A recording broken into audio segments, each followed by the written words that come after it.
ॐ नमस्ते अस्तु भगवन् विश्वेश्वराय महादेवाय त्र्यम्बकाय त्रिपुरान्तकाय त्रिकालाग्निकालाय कालाग्निरुद्राय नीलकण्ठाय मृत्युञ्जयाय सर्वेश्वराय सदाशिवाय श्रीमन्महादेवाय नमः।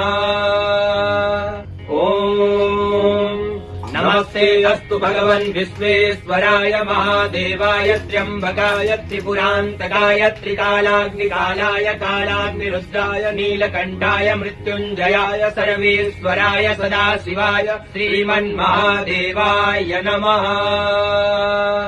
ॐ नमस्ते अस्तु भगवन् विश्वेश्वराय महादेवाय त्र्यम्बकाय त्रिपुरान्तकाय त्रिकालाग्निकालाय कालाग्निरुद्राय नीलकण्ठाय मृत्युञ्जयाय सर्वेश्वराय सदाशिवाय श्रीमन्महादेवाय नमः।